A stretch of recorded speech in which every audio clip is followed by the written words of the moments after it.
Okay, how's everybody doing today? Fingers crossed my Android app stays stable for today's. Okay, VJ's here. Great. VJ is gonna co-host with us today. Thank you so much, VJ and Anne, for helping make that happen. We invite her up on stage. Okay, so I have an agenda on my list. I think we shared it on our tweet. We're at least on my list, as always, we want to make this an open floor, but I have halving, the HNS halving event, which I think is just in less than a couple weeks. The discussion about Handycon takeaways, some things we've learned, some things that have happened since Handycon already. It's the second point I have. The third point I'd like to talk about is just choosing love over hate is kind of what I bullet pointed it. I know there's some constant drama in the community. Maybe it's normal with a decentralized community. I I've also been caught up in that in previous drama, so just would like to touch on that. The last is decentralization. I think maybe it's related to the drama. Does decentralization matter for Handshake or in general? Um, just some different perspectives. I'd like to hear different sides of that. And then, of course, as always, we want to have an open floor for anyone to share. Hopefully, it's relevant to Handshake. Hopefully it's positive. Let's try to stay positive. But we'd love to just have an open floor. So, of course, if anyone wants to raise their hand, they could also come up and share. I don't see VJ yet as a co-host. I hope she can make it. We're really okay. I think an invite was sent to you, VJ, and we welcome that. Welcome you up here. So let's get started first. Oh, requested. I see. She requested. I will click approve. I hope it doesn't crash my app. Super paranoid.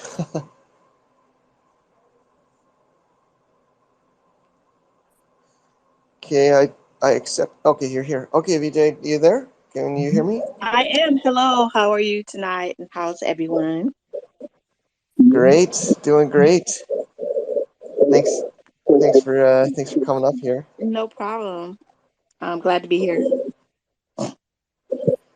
Sure. So I don't know if you heard my little. I don't know if you have anything you want to add to the agenda, or if you heard my little list, the halving event, the Handycon takeaways, choosing love over hate, drama. Does decentralization matter? And then, of course, open floor for questions, announcements, things people like to share. Is there anything you'd like to add? For me, no. That all sounds good. Where would you like to start? Actually, I think I start on the Handycon recap. I'm not sure if they've been published yet, but we're working super, super hard after the event. I wish Anne was actually up here on stage with us, but Anne's doing amazing, and a lot of the team. So I think some people know we run a company and about marketing, e-commerce. So a lot of our team is using that. We basically transcribed all the talks, 2023.handicon.xyz, or in Handshake is 2023.handshake.mastermind. And we transcribed them. We embedded them we made a separate page for every single session. And we also made some 1 minute promo videos. I don't think, Anne, we've shared those yet, but we've been taking some clips from different sessions.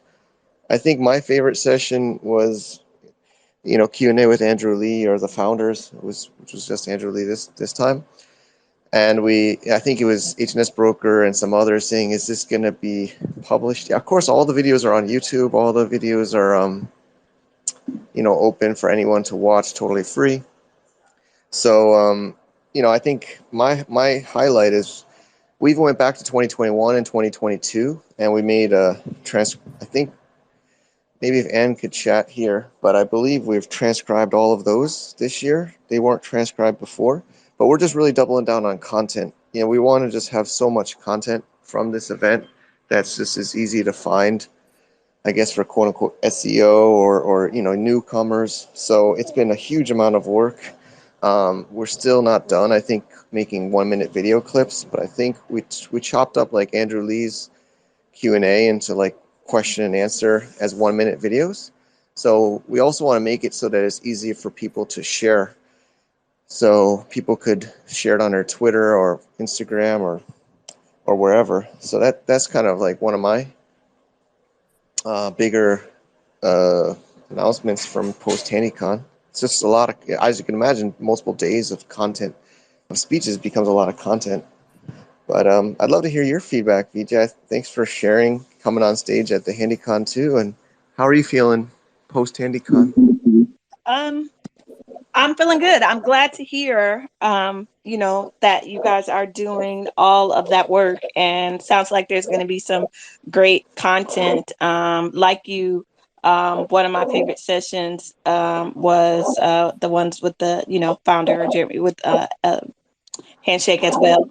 And that was interesting to learn his perspective on a lot of things, and the questions about his current involvement and his kind of, perspective on that, and why he's not very, overly actively involved in terms of, I guess in the spirit of it being a truly decentralized, community driven protocol, I guess, he just kind of wanted to see what form and shape it would take if you just kind of give it to the community, which is interesting, an interesting concept to watch.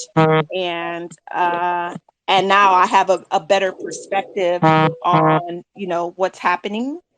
And with regard to you guys, I think that you did an awesome job, putting everything together. And it was, pretty seamless, for the most part.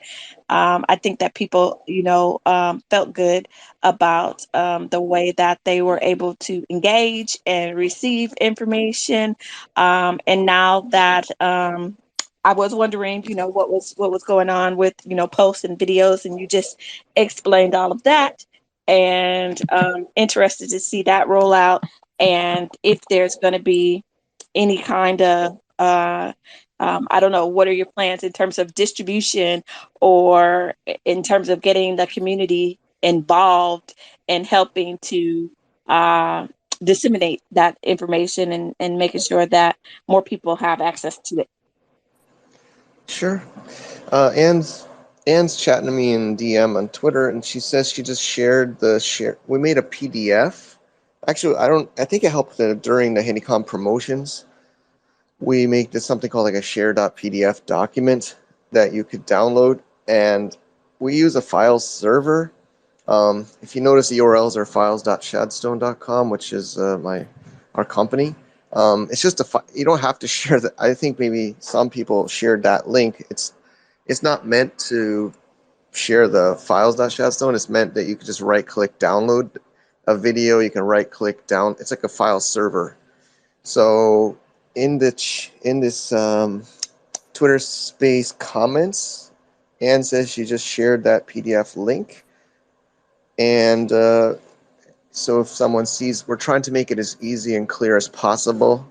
We're not trying to do it to get views on YouTube. We're trying to do it that people could download it, like say .x on Twitter wants to respond to a question somebody has about Handshake. They could easily find, say, Andrew Lee's answer of why there's no foundation, or why this, why that, why this, because we see it over and over and over, and especially, at least for me, in Twitter, right, of people saying similar questions over and over, right? So what I think would be helpful is people could just download the video on their, like, say, on their laptop or on their phone, and then upload the video into the Twitter thread rather than like link to a YouTube. Because I've noticed is, I guess it's the day of TikTok or the day of short attention spans, if we link to a 30-minute YouTube video to answer somebody's question on something about Handshake, I doubt maybe they're clicking through and watching that. So we're going to try to make these short videos, I think is one of our bigger initiatives this post-Handycon. So I don't know if you can see it, VJ, or others, but there should, and we'll also put it on 2023.handycon.xyz or on the Handshake.mastermind as a PDF that you could just download. And I was using that a lot for Handycon's promotions. I constantly was using that for even myself to easily find a specific poster, to find a specific short video.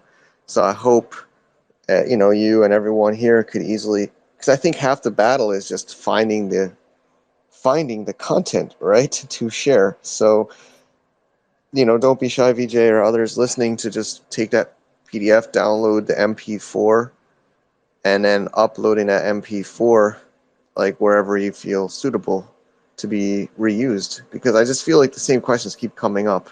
And so I think a 1-minute clip from, say, Andrew Lee answering a question about some specific question that people keep asking, just keep answering with that 1-minute video. We put like a huge title at the top, we templated it, so I'm hoping that could be one way. But as far as distribution, it's true, it's very important, and it's another stage of content marketing is content distribution. I don't know if you have some suggestions. I mean, you're also welcome to get involved. Actually, I was talking to Paul Webb. There was a Clubhouse about 26 hours ago, and they were talking about why there's not much marketing. It's always a common topic. We're trying, as I guess you could say, we're SkyInclude, or the initiatives that Ann and I are doing is, we're trying our best to make lots of content. Of course, the Shake, I think Zach's even on this Twitter space, does amazing. I mean, really superior content and quality. But I'd love your feedback, VJ. What do you think we could do to do more distribution of this content? Because there's tons of it now. I mean, 3 years of Handycon. There's I've made SkyInclude YouTube videos. I mean, maybe if you could give even me some tips, I would appreciate it. Right. Well, maybe we can get together, maybe like a little committee or something like that. Aside from you guys doing all of the heavy lifting and the work that works on it, and do a calendar, of pre-scheduled content that gets released on Twitter, on I don't know if we're doing TikTok or whatever it is, but to basically come up with a comprehensive, independent marketing plan, and maybe do some outreach and find out, exactly how many people want to be included, that would be kind of on board on this day, to make sure that they help to redistribute, retweet, comment True. on all of that. So basically, if there's a schedule and if there's some sort of shared, platform that we could use, even something like Asana or Monday.com, or, Yeah. yeah, those kinds of things where everybody can kind of get into a work group. And if we had, kind of like a marketing committee, for Handshake, and then we also enlisted help from the community who would be committed to helping to redistribute this content and engage with it. Because yes, right now most of what I hear or see is the chatter of Handshake versus UD or Yeah. whatever, but it's not a lot of really good content like you're talking about it, in terms of asking those pertinent questions, the stuff that matters, the who, what, Mm-hmm. where, why, how, and when. And yes, now that you have this content, I think we could make good use of it. I really like it. Yeah, I was just mentioning about Paul. He is also was talking to me in Twitter DM about like a marketing group, like a marketing arm. And I think, yeah, you have really, really good actionable ideas. Yeah, I, I think actually Anne's got experience with this too, and it does make sense. So we make a group and maybe even a project management tool. Um, I think, yeah, we should definitely take action on that. Anne is here. She helps me so much, honestly, in the behind the scenes. But I like that. And then, so what we used to, for Handycon, what we did is we had some Telegram groups, and then we would kind of say, this is coming out. Um, this is coming out today. But yeah, it's true. We could make a content calendar that's almost. Do you think it should be totally the thing about these decentralized communities, is it like totally public, or is it like invite only? I don't know what you think. How transparent or public? Because there are, of course, you mentioned about the UD and stuff. There are, of course, I guess, do we care the competitors see our content schedule? I don't know if that's a good or a bad thing. Right. Well, no, I think that the content schedule itself should be something that the committee works on in terms of putting it together. The distribution, of course, we distribute wide to everyone, but in terms of people who had access to the actual calendar and or who are helping to create content to schedule on the calendar, I think that should be an exclusive group of people that, we trust to do it. Okay. Who have interest in, that we trust to do it, and somebody, so that all the work isn't on you guys exclusively. If you had True. a solid team of even, 5 or 6 people, or who said, okay, well, I'm going to contribute. This is how many hours I can dedicate this week, or this is how much content I can dedicate this week, and I'm going to take, the scheduling out content for the week of whatever it is. And it doesn't only have to be, it could be overlapping. Like there could be more than one, type or content that comes out on a day or in a week. But I think Yeah. definitely something, at least maybe three different new posts a week would be, good. Yeah. Something like basically coming up with a plan and a marketing, a comprehensive marketing plan. Yeah. Yeah. I like it. Of course, in my mind, I think about the Sheikh and Zach. I think he should, if he's willing or able to, be involved or at least in the loop, because he, of course, does great newsletter and posts. Maybe we could at least synchronize with what he's doing to maximize. But I love this. I think it's great. There's a few others, like I mentioned, Paul reaching out and others. So for me, I think about a Google. I personally use Google Docs a lot, so I can see, like, for me, I could see like a Google Sheet that has like upcoming posts that's listed out. You know, personally, I don't know, and we would just share people that were in this committee, that doc, and then they could see what's coming up, and then we could just coordinate. So on Monday we would all, when it's published, maybe it could even be on multiple channels. Like I think it could be on various. It doesn't be like one account. It could be multiple, like your account, my personal account, other people's accounts, and then we're just distributing it. It doesn't have to be from one specific brand social media account, right? It can be mixed up.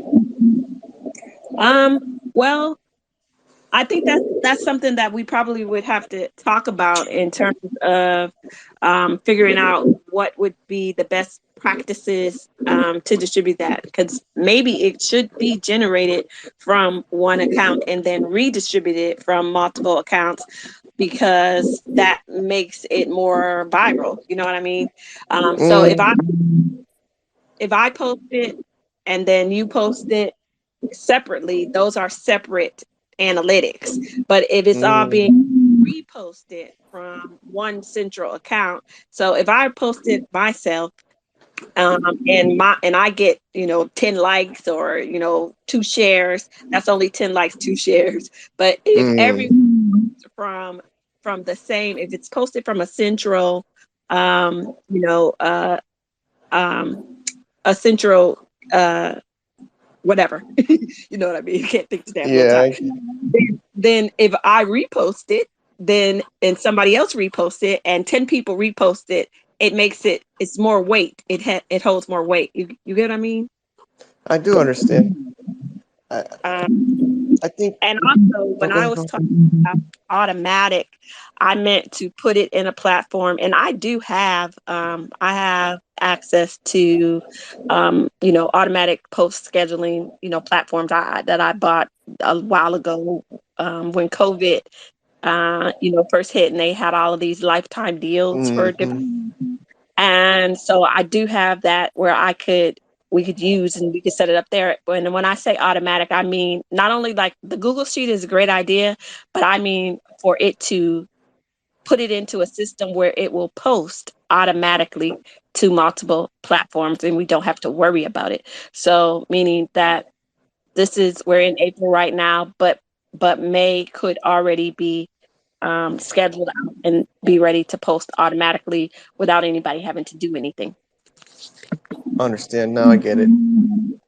Um, yeah, I get it. So I think maybe for this Twitter space, we could maybe keep it at this point. Maybe we can set up another. Those that want to be involved with this committee could join like another call, and we could hopefully. I'm assuming you're interested in being part of this, BJ. Seems like so we could maybe schedule another Yes. subcommittee call. Okay. Yes. And but I'm really excited. I think this is a great initiative. I'm sure there's more people listening that would be interested too. So if you're listening and interested in getting part of this, if it's okay, I know I keep talking about Anne, but Anne or the SkyInclude One Twitter account, I think might be an easy one to just message her. And maybe we'll make a group or she can help coordinate who would like to be part of this committee. Is there any other points you want to bring up on either the marketing or the Handycon topic, BJ, or others? Nope, not for me. I'm, interested to Okay. hear if anyone else has anything to say. Yet. Yeah, if the people want to raise hands, we'll let you up here if you have a question or point. Well, Yes. the other thing I didn't put on the list is the rings. You know, we had a call with Jahan a week or two ago for Handshake rings, which are essentially meetups for Handshake or hopefully broader or like Web3 community people to join in person. So it was a pretty fruitful call. I think there was about 10 or so people, and I think one of the more exciting results so far. I'm going to try to speak at one in Thailand, where I'm based in Chiang Mai. There's actually another Web3 event. When I talked to co-working space, I was trying to start a ring, and they said, well, instead of joining a ring, we have this Web3 event you could share. So I'm going to hopefully share in May there. But there was another one, and I'm blanking on his name. I believe it's Mark in Michigan. He's kind of not as vocal, or I don't see him talking too much about it publicly. But he wants to do a ring in Michigan, U.S. And he's really moving. I think there's a meetup group he made. But I think he wanted to make it a little bit broader than Handshake specifically. So I think he branded it Web3 Domains Michigan. He was talking about it yesterday on the Clubhouse. There's a Clubhouse every week. So he was sharing about that, and I don't know if you can help me share the um, share that link. And Alex Neto wants to come on stage. Yeah, Alex, he's DMing me. You could just request put your hand up, and I'm just super paranoid to crash my Android app, so I don't. If Anne could accept it. Yeah, If, done. Yeah, we have Alex and Mayank on the oh, okay, stage. Yeah. great. Okay, sorry, I'm not looking. I'm just having it to my ear. To my last month really bothered me. The thing crashed multiple times and I couldn't get back on the space. So I'm being super careful. Okay, so if Alex could share about marketing. Hey everyone, how are you doing? Um, First of all, I want to say thanks, Mike, for organizing, Handycon. I think it's a great initiative, and I know it took a lot of work to get it set it up and running. So, Well, thanks. Also, shout out to you for you were a supporting sponsor with HNS Switch app you made. So shout out for your app, oh, definitely. It's great for quick pricing. Yeah. Sure, thank you. And I'm currently working on improving HNS Switch, but as you know, it's not my main focus. Anyways, I just wanted to give my opinion or 2 cents about marketing and HNS. Um, so I was listening to you and VJ regarding marketing, and I feel that it will be interesting if we had like a community-based marketing initiative for HNS. But it would be extra interesting if we had Zach Brown, which I believe is running the Handshake. Yeah, I believe so. Yeah, to co-host or host this marketing initiative. Because I believe we have many ideas, and I've been talking to many people regarding marketing. Namecheap internal people, a name base,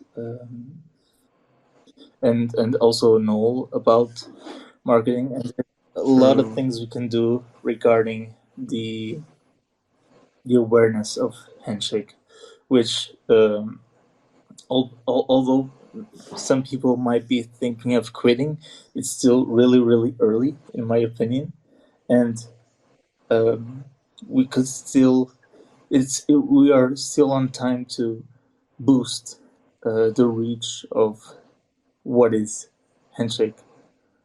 And I think if we are going to move forward with an initiative like a committee, we could organize this with the owner of Handshake Twitter, to make it even more exponential. So that's my 2 cents regarding marketing. I'd agree. I don't want to put Zach on the spot. Because he's not. Yeah, we didn't discuss it in advance, but I would agree. I mean, I definitely think he hopefully should be involved in this. So if he's willing or able to, I'll message Zach after, or if he wants to come on stage to share or put his input. But I would agree. It would be amazing if he could be part of this, or helping be a core part of this marketing committee. Yeah, that will be great, because as you've seen through the Shake.xyz content, they've been doing a lot of great stuff, but imagine more of For that sure. plus the community knowledge, it could be even greater. For sure. I definitely second that. I mean, he should be a core part of this, or he's doing amazing. Maybe he needs some help, or I mean, I think I don't want to put. I know how it is. I'm overwhelmed too. I mean, he might be already overwhelmed, so we should try to make it easier for him, of course, and have him involved. I mean, we should all work as a group as well. But yeah, I really hope Zach can be. We need his help for sure. So I'm hoping on it, but I gotta talk to him. This idea just developed in this Twitter space. So, but there's lots of people talking about this marketing group, marketing DAO, marketing alliance. Again, it's one of the, maybe some people think it's a feature or a negative or a positive about a decentralized community, is there isn't a quote unquote centralized account or centralized group that does the official marketing for the protocol. But it just seems like it keeps coming up over and over. There's others. I think Erwin has told me he wants to kind of just chip in for Facebook ads or Twitter ads, so people could just pool money in for boosting posts. In this group would be another good idea that we could use this committee for. I don't know if VJ has heard that one before, but there's one or two people that would like to just maybe chip in for Twitter ads or Facebook ads, so we could kind of boost some stuff, which would be a good one too. I think that's a great idea, and one of the things I think that came out of the conference And something that I think you actually, really made me realize, or the community realize, is that I'm guilty of also holding name base, responsible for, marketing and that sort of thing. Meaning that a lot of people think that, handshake and name base are synonymous when they're really not.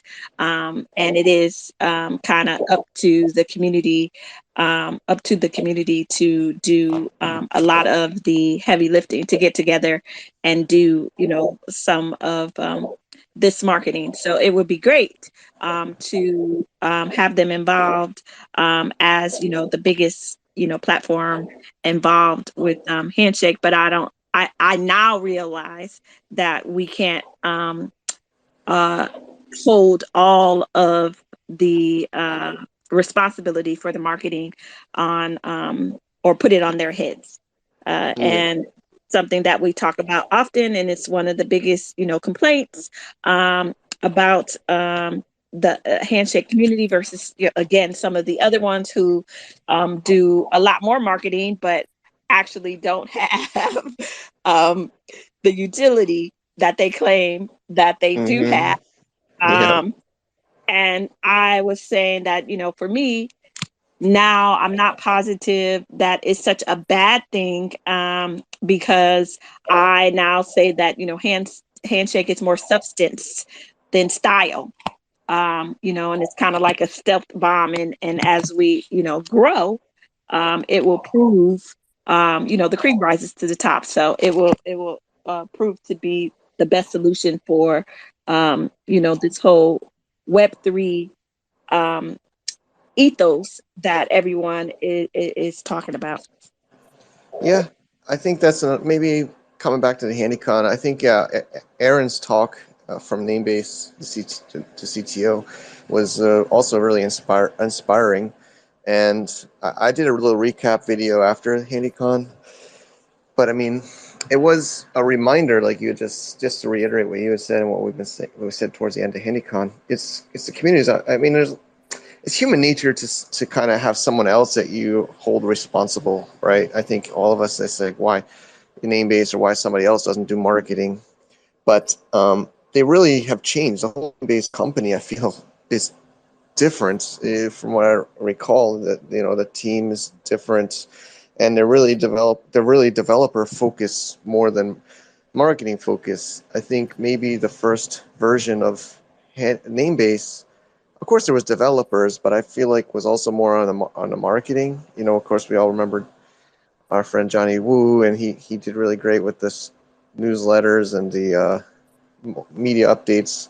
But I feel like now the team at Namebase is very developer heavy, and there was a lot of restructuring at Namebase for the last year behind the scenes, and I think a lot of updates are going to be coming more regularly. But I think the message that even Aaron said in his talk was, they're developer focused, they're product focused. So I think it's like on us as a community to take responsibility. So I really like this marketing committee idea, BJ. I think maybe we'll set up another call or make a group or gather some people that would like to be part of it. I know Paul seems interested. Probably Erwin would at least want to contribute. I'm sure there's a few others that would like to be part of that. Hopefully Zach, I don't want to, but I'm sure Zach would at least want to be involved. Hopefully, would be great. So, but of course we're open. We try to be open to others that would be interested. Okay, Mayanek is here. Yeah. Hey, So buddy. regarding the marketing, we have like lots of contents. You have like more than 50, 60 videos, but we're not getting lots of views. So we can keep making content, lots of content, but we to get views, I think like I've been following the whole crypto space from like past 5 years. If we can target like somebody who has like lots of followers and do like one-on-one interviews with him, it will like Mm-hmm. attract lots of people.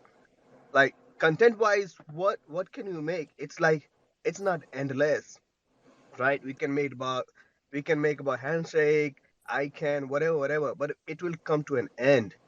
To get more visibility, I think we should focus and find somebody who has like lots of followers and views. That's how we will like attract more people.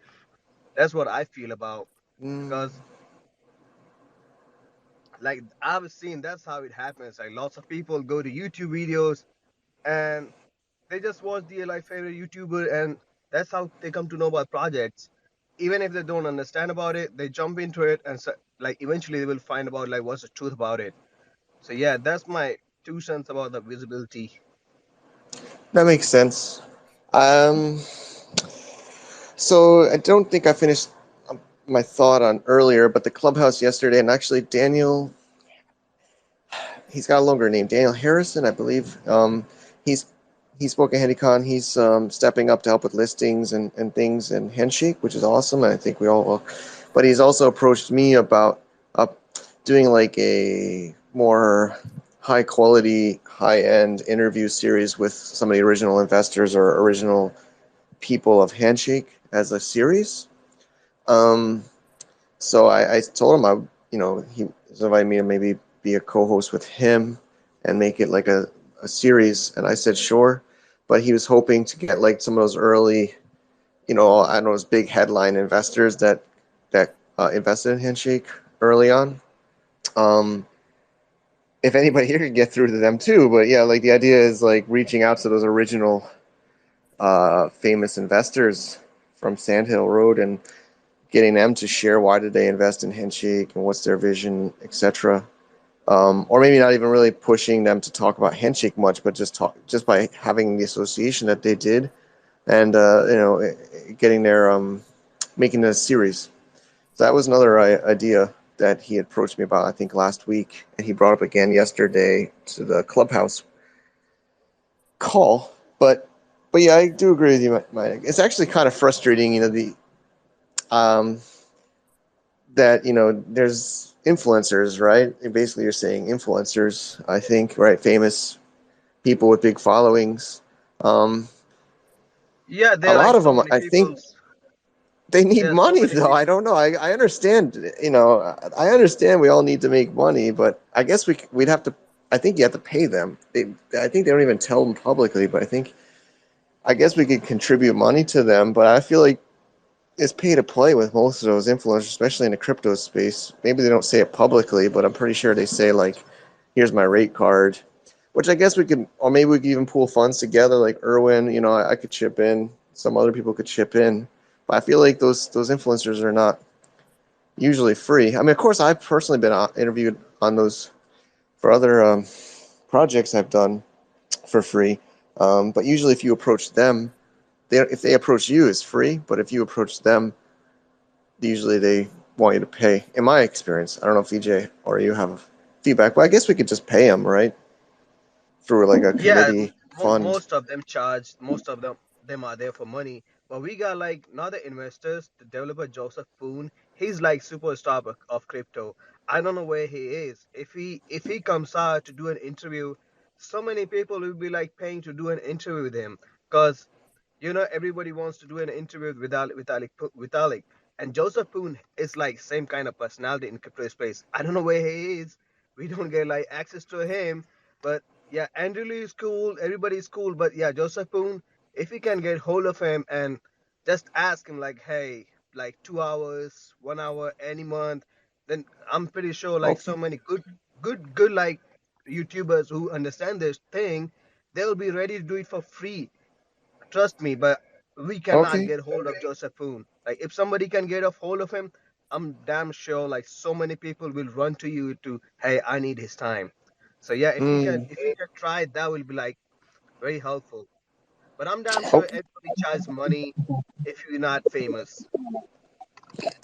I think that another way to kind of get the community re-engaged or get more people re-engaged, and this is something that I think some of the other folks might do a little better, is I think we should engage the press more, and control the narrative. Like as a part of the marketing plan, I think that we should try to do different interviews or press with some of the, community folks, leaders of the community in Handshake, and talking about the different, it is a hot topic, and, what's going on with UD and some of the other names, they're often mentioned on TechCrunch and, a lot of these other platforms, but they're actively seeking that press. So they probably have a publicist, placing those stories or working those stories. So as a part of our marketing plan, I think that we should do that too. And we should create a press release, and we should talk about it, and even mention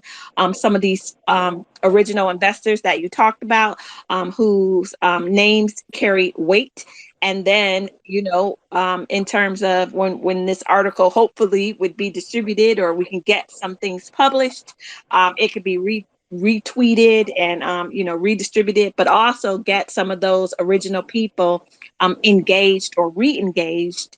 And then it'd be easier to approach them about having conversations when you have, that sort of activity happening. Look, That's just one of my takeaways. can I jump in for a second And here real quick? yes. Yeah, Okay, so sure. I hear a lot of there's a lot of good ideas about like marketing here, but I still think we're nowhere near ready for marketing. I mean, like, there's still so much stuff that we're missing, and we're still in the building phase. Like, we still need, if anything, we should be marketing to get more developers in so we have more stuff to build. Because right now, what are we bringing people into? We're bringing people into a place that's missing so much. It's not complete. There's so much broken stuff. There's not even full support on any browsers or operating systems or anything. I don't mean to be like super negative, but I mean, marketing people to bring them here, and then they buy names, and then what? Well, That's a fair point. Go ahead, Vijay. I saw you commented that in the chat, and I think it's a two-pronged approach, because you have, I mean, if you compare exactly, what's going on with Handshake, and in terms of the browser integration and all of that, one of the reasons why I believe that there isn't more activity in that area is because of the lack of marketing. And if we're doing the The lack of marketing, content. UD is getting integrations because they have content. They have people, other things integrating their names. They have tools and so how do Uh, you, apps and games and I want and to whatever stop. using it. So by having that stuff, they're able to get then a browser to integrate because people are actually showing uses of the names. We don't have the use. No, so I that will. I negate that. UD is paying everybody to integrate. You do, that's for fact. But even if they're paying people to integrate, they're still getting integrations. So then they're getting browser integrations, and they're getting more things to market, because then at this point they Not have these integrations. They not can advertise, browsers, we're just one integrated by this, browser. so our names are But valuable. one at a time. One. yeah, what, okay, so here's the point. The reason why they are getting more integrations, in my humble opinion, is because they started with marketing before they had anything substantive. And it's still questionable whether they have anything substantive. But the reason why they are getting these collaborations and everything is because they do a great job at marketing and controlling their own narrative. And that is what we are missing here. And if we are controlling the narrative, and we're doing marketing, and we have outreach, and we have, again, like the other gentleman suggested, getting some of the original players re-engaged in talking about the product, then it will be easier to bring people, more browsers, and more interest, and more eyeballs, and more commitments to the I project, understand that, but because more browsers. market. What do you do when you go to a Handshake name on a browser? What Handshake name are you going to? There's no content. We need developers. We need Yeah. content. That's it. End of story. There's no Yeah, point of marketing. there's I Yeah. have Yeah.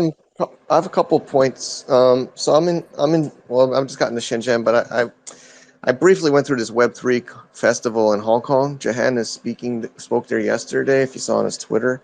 Margie from Bitmain is there. She's speaking. She was at Handycon. I'll try to meet her as well. But there's some of my friends that are a little bit more anonymous than me, so I don't want to reveal them, but they're there too. and they said they're at some networking event like 12 hours ago, because its time zone was nighttime 12 hours ago in Hong Kong, and there was a random person they met that's building on Handshake, that's a developer. But I know it's not clear enough, but he's mostly building with IPFS, because it was a Filecoin networking party last night, and but he chose Handshake Protocol for his naming system of his IPFS project.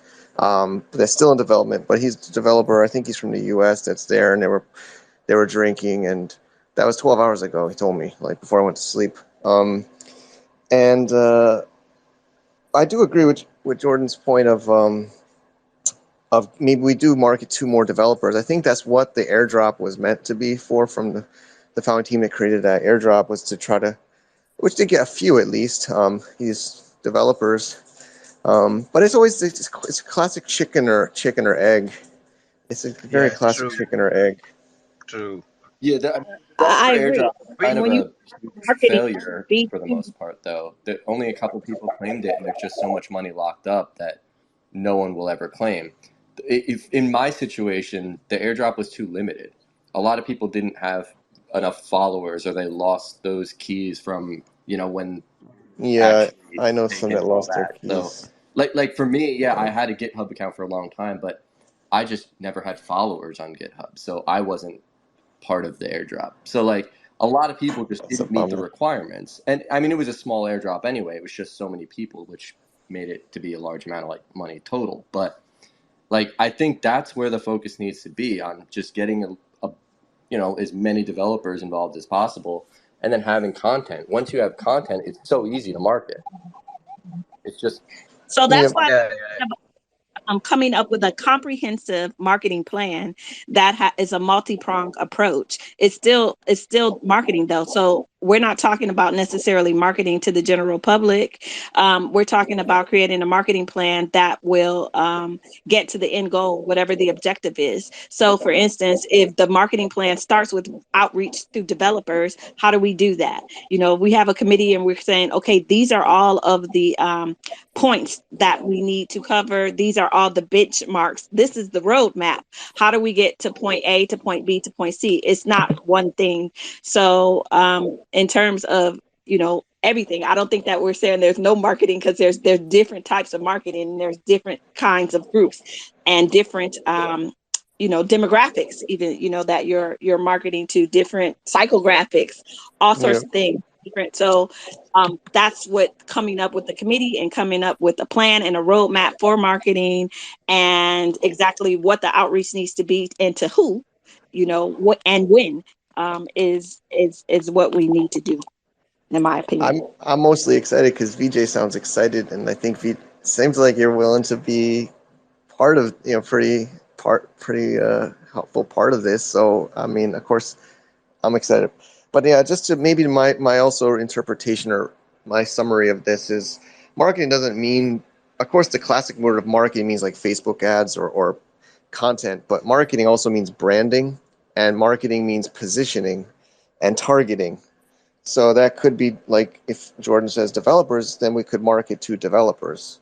But I don't think anybody here would say we don't need marketing. I think myself and everyone here would agree we need marketing. So even if it's a positioning and branding initiative, and I think many people here have said and previously said, try to get the original maybe founders, like you said, Manik mentioned Joseph Poon, or the investors like Daniel talking about last week. It seems like a lot of people are saying that. Maybe we kind of start maybe some marketing campaign, VJ, to like reignite the original handshake from 2020. It's been like a few years now. Maybe we just make it like a campaign to reignite the original ethos of Handshake, or the original people, potentially. I don't know if that would work or not, but that could be another angle of marketing. It's like a campaign to do that.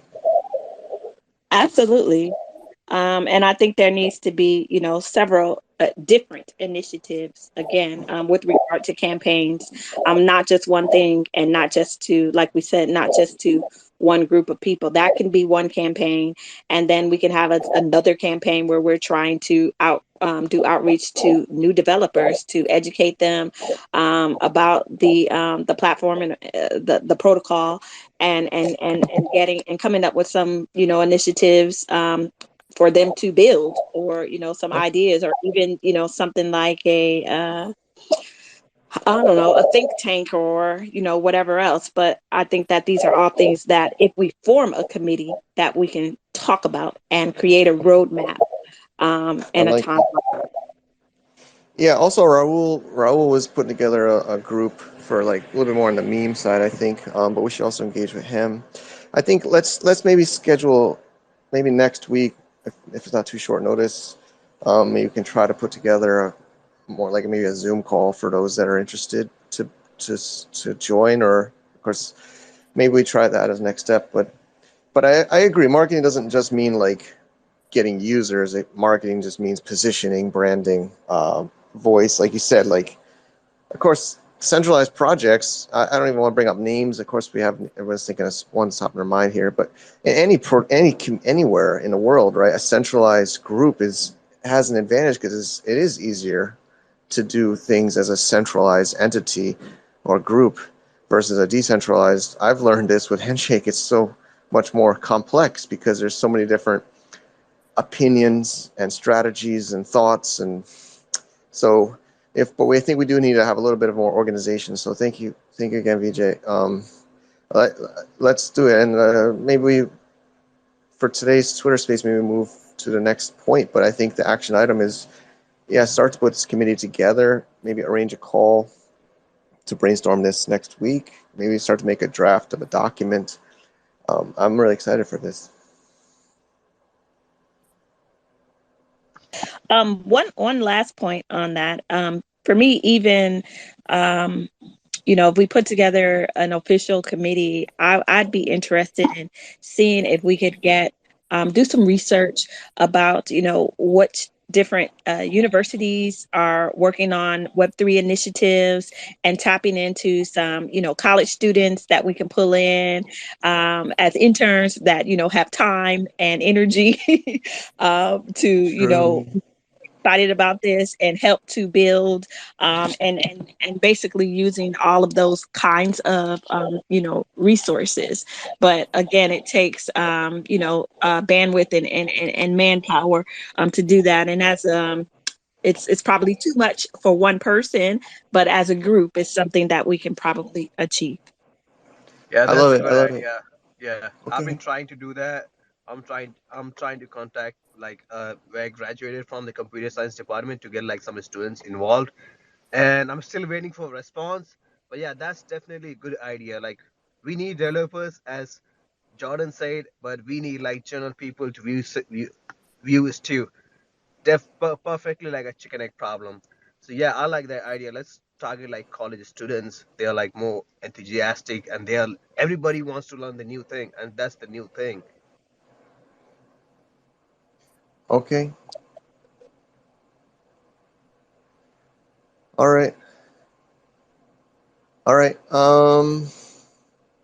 Let's go to the next the halving point, which maybe could even be connected to the marketing. A halving event, which I have to admit, I don't want to be the one to really explain how this exactly works. I'm not an expert on this, but I don't know if others on stage want to share. But it's a great marketing event. It's exciting times. The halving is coming in approximately like less than 2 weeks, end of the month, or maybe early May, but more likely end of this month. So does somebody here want to explain? I mean, I could try in my like marketing interpretation, but basically the mining reward for each block is getting cut in half. So that means there's gonna be less, Uh, handshake coming to the miners, right? Minek, you want to share? yes, that's it. Simple. That's it. So I guess everyone's thinking that, again, there's speculation and do your own research, et cetera, but people think that would make the price come up because there's less maybe selling pressure from the miners getting their 2,000 HNS per block. They'll get 1,000 HNS, I believe, per block. So they won't maybe be quote unquote dumping or selling as many on the market is the idea. Because I personally see, sometimes we see in Telegram, people are like, who's dumping all these? I have a feeling, my gut tells me, of course it could be anybody, but I think it's miners. I also watch Proof of Stake, and I think a lot of people get their staking rewards and they sell them. Especially in a bear market, people are just getting liquidity or selling. So I think the Yeah, people feel there'll be less selling pressure after the halving. Right, Manik, you want to share some other insights? nobody knows that. But yeah, miners got to pay the like electricity bills, so they have to sell. So definitely they're selling, but we don't know how the prices go. But if you see like the market activity for Litecoin, for any coins that goes into having, like we will see. That's my prediction. Like for the after having for next 3 months, the price will be like kind of stable-ish. Then afterwards, it jumps up. And I think as the Bitcoin halving is next year, I think that's my speculation. After like 6 months, after in the third quarter, the price will go up. Not like right away, but after like 2 3 months, we see the effect. And yeah, that's my speculation, but I don't know about it. Yep, yep. So there's some other parts. .x, I think they are on this call, but there's people want to have a handshake having party. So where we try to estimate, because of course it's in blocks, not in minutes or hours. So we don't exactly have a date and time because it's a blockchain, but we want to try our best to have a live event for the community to tune in. I believe it's Jitsu platform. But we'll be sharing more about it. I think, they asked us to help also promote. So stay tuned for more information. But we want to welcome people in the community to just kind of hang out on a live call, a voice or audio or video to celebrate this milestone. So definitely stay tuned. I don't have the exact details, but whenever the halving is going to happen, there's a initiative to have a live event for those interested to kind of celebrate it. And there's countdown timers. There's some links for countdown timers if you want to see the countdown. I think it's nicehash.com/countdown/HNS-halving is where I've been watching it. Let me see if I can share that in the Twitter. So also, I think people have been excited. I hinted towards ordinals. I been studying ordinals. Actually, after Handycon, some of these people are also investing in ordinals, and they kind of gave me a hint to learn more about ordinals. And I think because it's on Bitcoin, and Handshake is also proof of work, and is a fork of Bitcoin, is very Bitcoin related.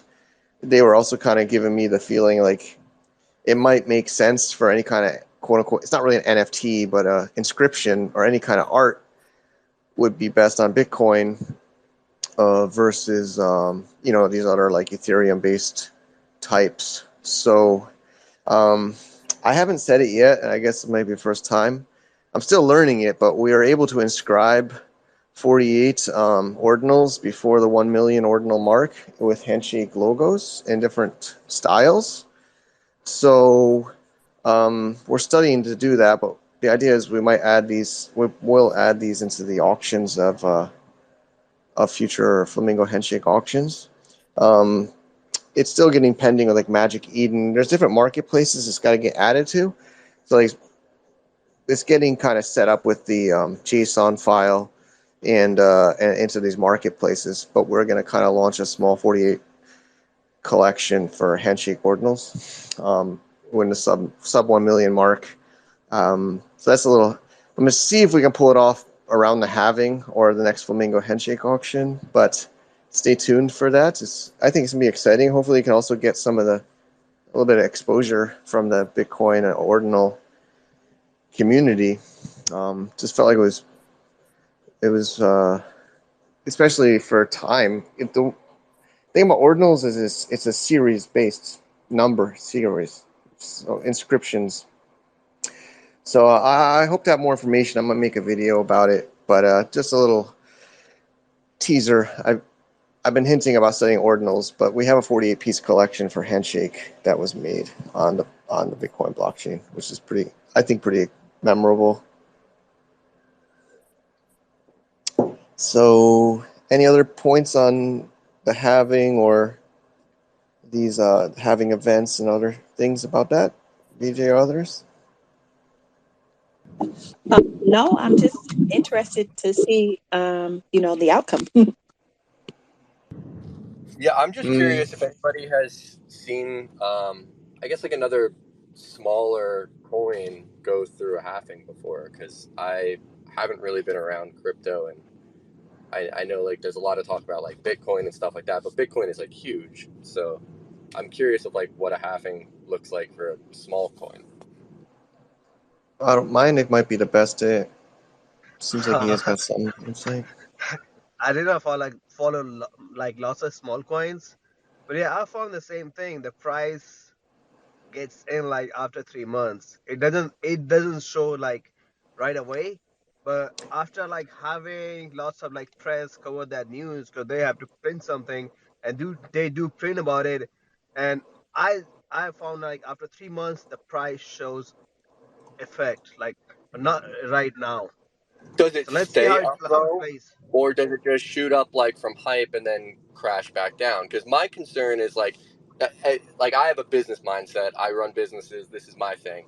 The way I look at it is with a small coin like this that kind of doesn't have much use case or anything currently, a halving where then it reduces the reward that the miners make is just going to make people stop mining, because already I'm assuming a lot of miners are already unprofitable. So to cut the reward in half makes them definitely unprofitable. And I feel like that'll just make them dump whatever they got and move on to another coin to mine. And that would be the death of Handshake. Like that's my non-crypto brain. I'm not a crypto person. I don't follow any coins ever or anything. So that's my non-crypto brain's interpretation of it. Like, so I'm curious to know Yeah. like Yeah. crypto side of it, Well, you know? if Now, I now could, or let mind me it, go let me ahead. pitch in. Then I'll have Yeah, another point that's after how you. we think how the things are going, but in crypto things doesn't go like the way it's going right now. What happens is like after having there'll be if even if you don't cover the press, there'll be lots of press covering it, and people are like I don't want to say it, people just buy anything. You say about handshake doesn't have any use. You go on Coinbase, CoinMarketCap, 99.99% project have like no use, but they shot up. Why? Because the retail investors pitch in and they invest their money like nothing. So I'm not saying like bad words about anything, but after having every project shuts up no matter what. And Handshake, it guys are really used. If people find out, even at like 1% people find out what they really use it, it will shut up. Yeah, miners will have like this thing, whether should I sell or not, mine or not, So, sell or not. Yeah, but uh, every project shuts up after having, no matter uh, what. And regarding to the yeah, smaller coins, which have like under $1 price, they shut up more. So let's see how it yeah. goes. Yeah, Yeah. Just you have a if I point could just there. add I could add my last little exciting point that might make it a little bit more bullish case. We know Bitmain just joined. Started mining and making machines earlier this year, and I was fortunate to have a couple calls with their team when they were researching it or considering it, and they definitely had this halving on their radar as one of their criteria for their interest in this coin. But of course, the other reasons they were interested in this coin was because Ethereum went to proof of stake, and they're of course miners, so they want to support a naming protocol on proof of work, and that was one of their main criteria as a mining company, was they want to have utility in a coin. They actually believe in a domain name system on proof of work. I don't even know if there is even another. Maybe I'm wrong, but it was some of their criteria. But what I'm saying is they had halving on their criteria list, and they were talking to me about it. So they knew about the halving when they got into this, and it seemed like positive reason for them to get involved. That's See, how I felt. that's a great thing to know. You know, because otherwise, you know, thinking of it, wondering what the miners are thinking, that's you know, leads me down the negative thoughts. But if they knew about it and that's why they got involved, or one of the reasons, It's that's a one of good, yeah. and yeah, for sure. Yeah, yeah. So I hope to meet. Actually, Margie was really fun. If you remember her, she did the talk. She's in Hong Kong speaking at this Web3 thing. I just had a horrible experience crossing the border, so I don't want to cross again. But I'll try to meet her in Shenzhen this weekend. Maybe I'll get some insights if she has some. So okay, are we cool on this halving topic? Let's move on to I guess I'm willing to bring it up. You know, I titled it "Love Not Hate." You know, I haven't been so vocal. One is I've been a little bit busy, because some of you've seen I've been traveling, so I'm not as active on Twitter. And second, I sometimes try not to get into drama. I've had my story I could share if you want to hear, with the Brave browser drama like a year or two ago now. So I don't know if we want to bring this up, or Vijay, maybe you can help me. What do you think of this topic on the list? You know, how we should treat each other in the community, and loving and versus hating and things like that. I don't know. You want to help me with this point? Well, I think that conversation is good, and healthy debate is good, and usually, with the objective of fostering understanding, and appreciation for everyone's concerns, and everyone's ideas about what they might think should happen. And I think that we all grow that way. I always learn a little bit more when there's a healthy debate, but of course it should always be respectful, and the in terms of whatever the end goal is. I don't think that we want to look like we're a community of people that are just always at each other's throats and nothing is happening. So some of these things, I don't think that we need to necessarily air our dirty laundry, publicly, especially when we're talking about marketing and the need for marketing and the need to bring more people into the community and those sorts of things. So a healthy debate is always good, but as long as it's respectful. Yeah, that's all. Okay, I don't know if others on stage want to put point. We can keep it. We don't have to have a long topic. These are just points I put, but yeah, I think you said it well, Vijay. I mean, I guess again, I've mentioned it earlier, the pros and cons of decentralization versus, I guess centralization. Of course, I don't want to say by name, but of course we know there's one, I guess, alternative blockchain naming solution that would have a little bit more centralization, but they're not battling. I'm sure not all of them and their team or their community get along with each other, but they're not publicly on Twitter or social media like talking about that. I bet you there's probably internal debates within their team. I bet you there's, I'm just reserving names, but you could imagine like CEO and COO, they're not going to go on Twitter and battle each other. They might be battling each other about some kind of thing, but maybe it's internally in some kind of behind the scenes software, So I think we should all just be mindful. I mean, I've also done bad things, in my opinion, in Twitter. I've gotten upset. I think we're all humans. We all get emotional, especially crypto or investments or money or time. So I'm not saying I'm perfect. I've done things I've regretted on Twitter or on social media. So we can keep this point short, but I just wanted to at least put it on the agenda today. So and of course, we're all free to stay in the community, to leave the community, to just say and do whatever we want. But I think maybe we should. I sometimes try to take like a 1 minute rule. Like that's why I try not to use my phone too much. I try to use my computer, because when I'm on my phone and I see some kind of tweet or I see something, it's more like a reaction to a response, right? So I sometimes try to not reply right away, especially if it's something like emotional. Yeah, it's burnt me out. It's definitely burnt me out personally. I've taken some breaks because I've gotten burnt out So I think sometimes there's that saying nothing at all sometimes is better than saying anything in certain. So sometimes just ignoring it might. I'm not See, I saying, think but maybe I'm wrong. there's some people that don't know how to just not say things, and the problem is that there's being a decentralized community, there's nobody that can shut that person up, so you kind of have to, hash it out in alternative ways. Like I don't want to go saying like specific things, but I had so many terrible interactions with so many different people in the community recently, and like, I mean, there's nothing you could do about it. But some of these people are an obvious net negative for Handshake, but there's really nothing you can do. If they want to be around, they're around, and it just will continue to cause problems over and over again. Yeah, I'm gonna pass this to VJ. Do you have an opinion on that or thought? I just think that it shouldn't get personal, where people are personally attacking each other in a public, forum, and it looks like, a schoolyard.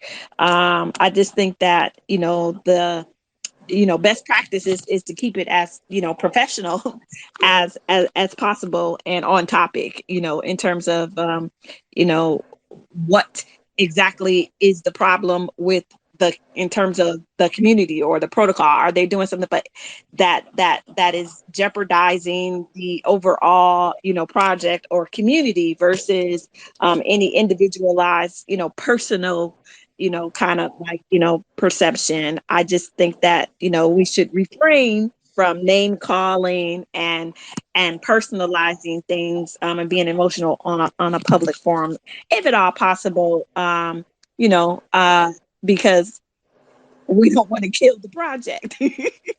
So Oh, sure, but what I'm I'll saying is okay. like there's one specific person. I'm not going to say his name, but he continuously just talks trash about everybody else's projects. Somebody releases something, he says something negative about it. He's always got something negative to say about their code or whatever about it. Like, somebody like that is a Yeah, I think I know who you mean. have around Handshake, because as much as they might be uh, claiming to be contributing something, they haven't contributed anything, and they're just shitting on everybody else's projects. That's a bad person to have I around, think because now you bring new people in to develop things that might not be as advanced or something like that, and they're going to get shit on by somebody. And then people tackle on them, tackle on and shit on them. yeah. That's a really bad thing. And I think that's way worse than just calling that piece of shit out. That's just what I think. I You know? guess maybe I don't want to really volunteer myself too much, but I don't mind to be, if people are comfortable with me, see, I could mediate. I don't mind to mediate. I mean, I guess in my life I've been somewhat of a mediator. So another alternative could be talking to somebody if you think it's me or maybe someone else that's active in a community or maybe knows that person and you. I've seen that happen to me personally over the last few years. Sometimes people would come, not just to me, but maybe to somebody else that's maybe active in the community. I'll just say, and says X, Y, Z person is really, causing issues, and then maybe speaking to someone that you feel is like a leader or a active person in the community. I'm sure, it doesn't have to be me. It could be others, and they could maybe talk to that person potentially Oh yeah. privately. Well, this specific person, I'm sure you've seen. They have said many times, "Well, I'm just going to speak my mind. I'm Yeah, honest and this and that." I And I know. mean, they're not going to I think we change. can drop it. God Himself could tell this person, "You need to, learn to say nice things and stop being a jerk." Like, and he won't do it. You know, it's Nick, you have something to that's a say? real Yeah, thing. For that's brother Jordan, I feel the best thing and the best way to come out of that thing is just drop it. Don't waste a single second of your breath about that thing. I know there are people like that, but to move in life, you just got to drop it. Just forget about it. Move on. Do your thing. That person doesn't affect nothing to I you. Like, mean, look, that's look, what I look. feel. okay. I'm not arguing about it for me. I couldn't fucking care less what anybody says to me, right? But I care about for the new person that just joins and makes their first project ever, and then they get shit on, and then they quit. that is a really bad thing for Handshake, because they're going to just tell all their friends it's run by a bunch of assholes that are going to shit on you for volunteering your time. That's the problem. Yeah, if somebody does that, that definitely a bad thing. Nobody Uh, should do that. I know this person, I believe, and I will. I've.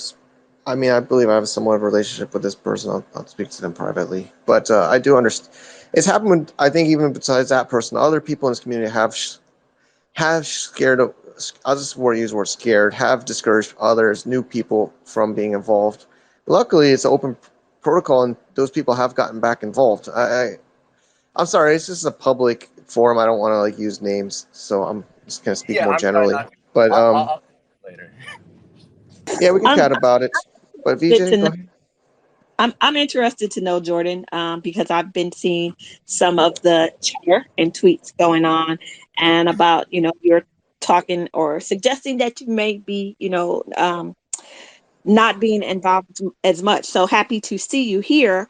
But I'm interested to know, especially because, we had the conversation about marketing and all that. And as a developer, I want to know what drew you to Handshake and what compelled you to want to build on Handshake. I'm interested to know that.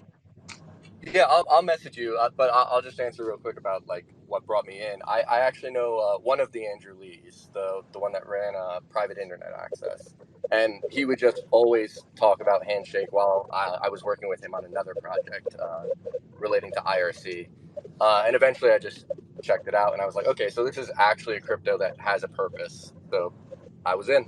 That's it. Okay, because that and the project that you built, and when we're talking about marketing and pulling in more developers, those are the kind of stories and that's the kind of dialogue that I think that we need to have. So even as a developer, having maybe an interview or a one-on-one with you about why you got involved, why you thought it was worthy of your time and energy, and why you think it would be good for other developers to get involved. And I think that if that is the focus in terms of it's the saying where if there's a dirty glass, you kind of put a clean glass next to it in terms of how to combating it. So in terms of what somebody else has to say about your project or your code or whatever else, it's kind of like you just ignore that noise and keep it pushing, just keep moving. Oh, And 100%. As a PHP developer, I've heard nothing but negative things about everything I've always made. So, I mean, I'm used to I that. like PHP. okay. Me too, Hey, but a lot of people don't.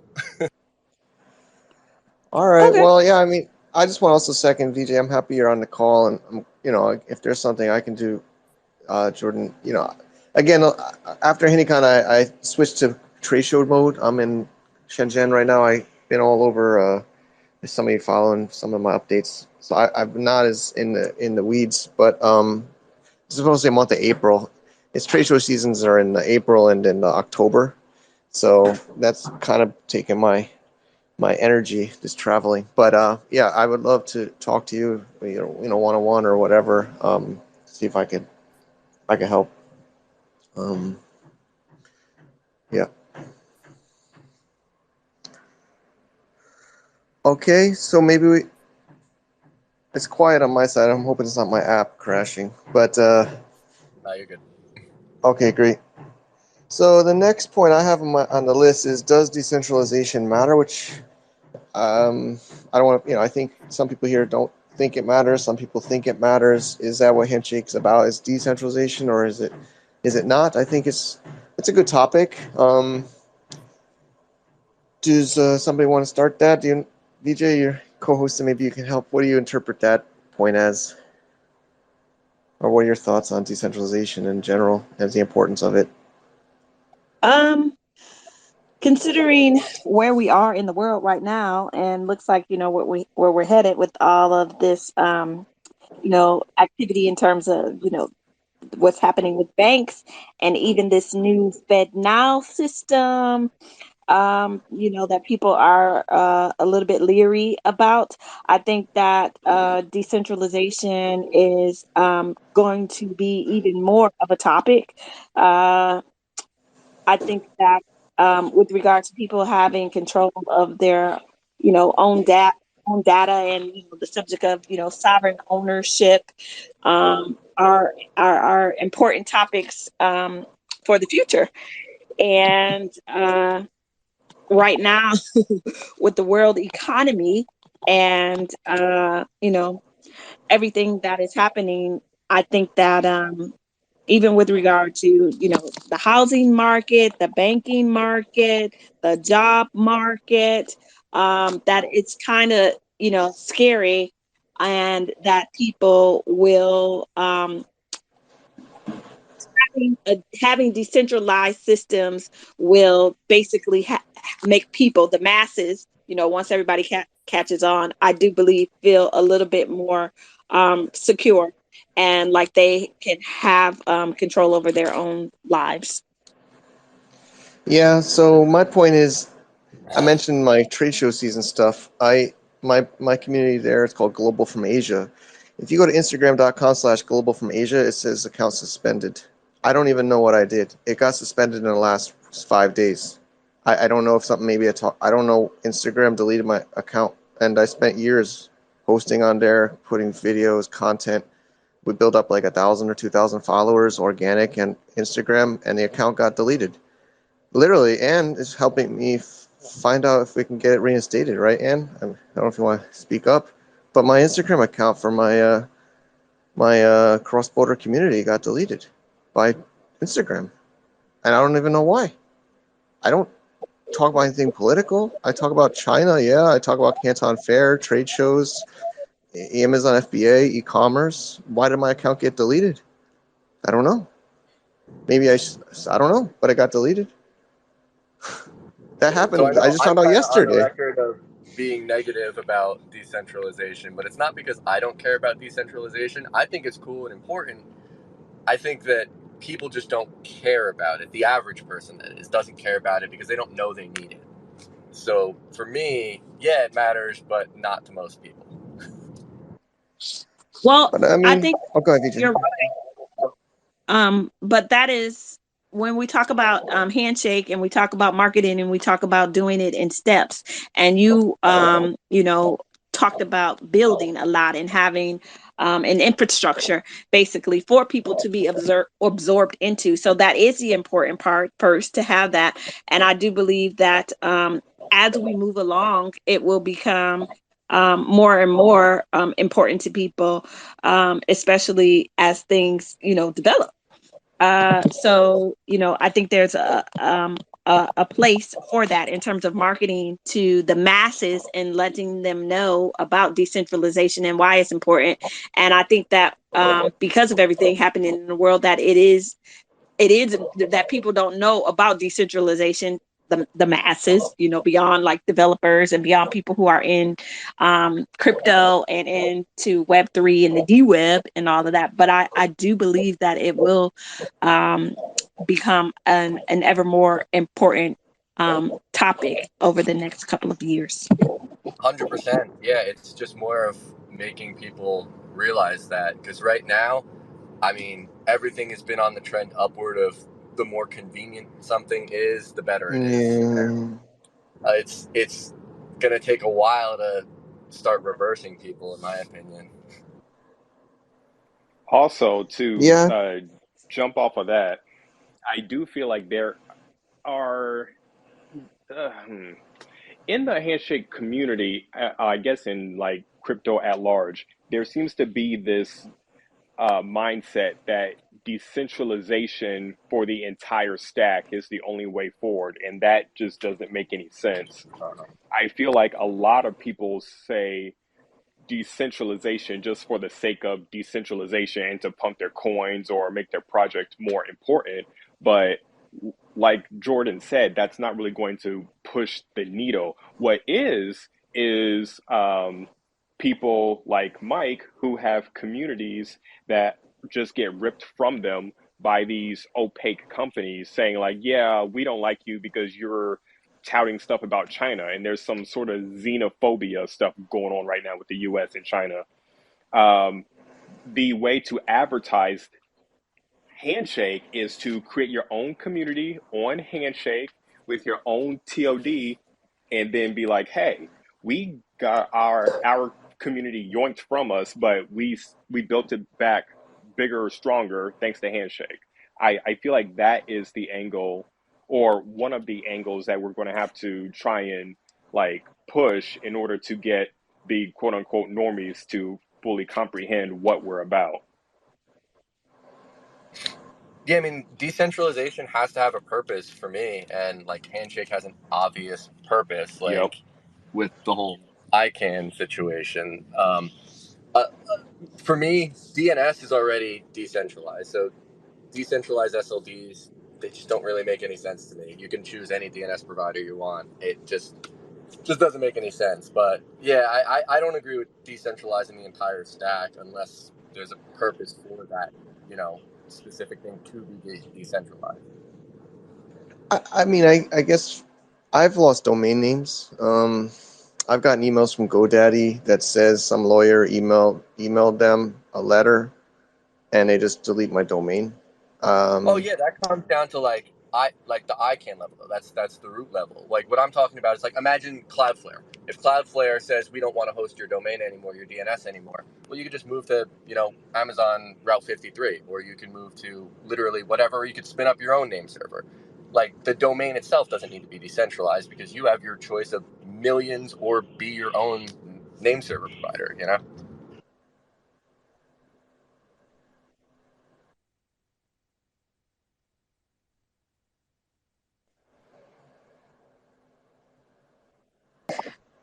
Um, it's for me, it's kind of like, especially after COVID, with more and more people entering the creator economy, quote unquote, and, with work and all sorts of other things.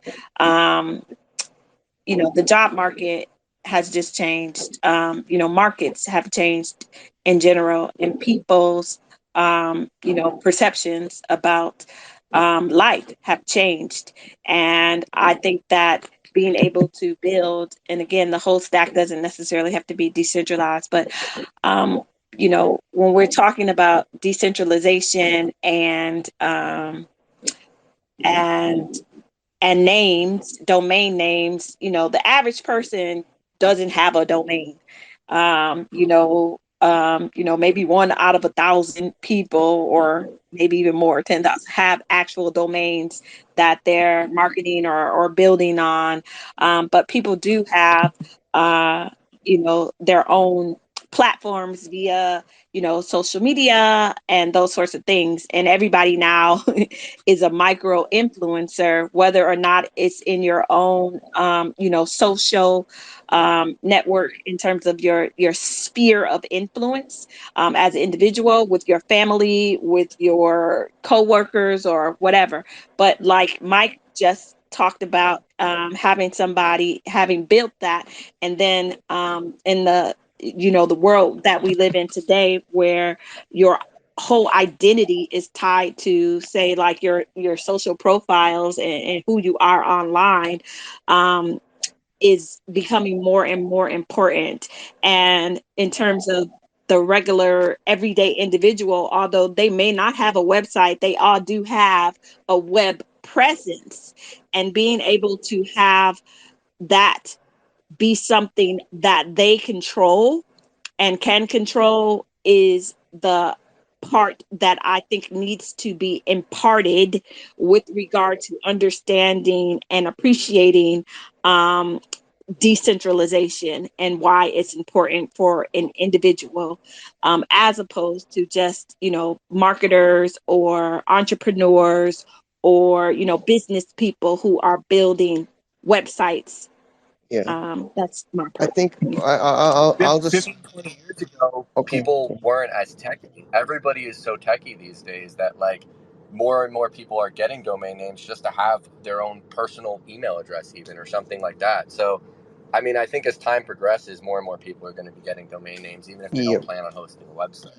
Yeah, exactly. Like, I think there's two main directions for Handshake or domains, and at least what blockchain domains is of course a traditional website address, which we're talking about Brave and these browsers, but the other is the user ID or DID, decentralized ID. So like in the future, if my Instagram Global from Asia accounts gets deleted, luckily people know the brand and can find me on that community on the other platform. But it is your user ID would not get deleted, so at least and your content would not get deleted on that. You would be able to see that content on another platform. But right now, I lost all the videos, the photos, the followers, everything. It really discourages me from building on it because I don't feel like it's mine at all. And that's the same for Amazon and It's all of likely them. not actually gone. It's likely just like a Boolean value in a database that's just temporarily hiding it for whatever reason. I'm sure you could get it all back. I'm gonna try. Anne's trying, right? Anne? I don't know. I've lost others. They usually say it's due to suspicious activity because we have people in Philippines and in different like IPs, and I've been traveling, so there's That's what I was going to say. With you being in China and then in yeah, so they Taiwan, flag it for suspicious Philippines, activity. They flag it for suspicious activity, yeah. and they say it's their terms and conditions or terms of service that you checked the box when you signed up, and they can delete your account anytime for any reason. That's what they're gonna say. I had that happen to me with a bank account actually, Yeah, and I was like, well, what rule did I violate? And they were like, well, you agreed to the terms and conditions, and I was exactly. like, okay, The well, what part of the TOS. terms and conditions? And they were like, well, you violated it. I'm like, okay, so which part?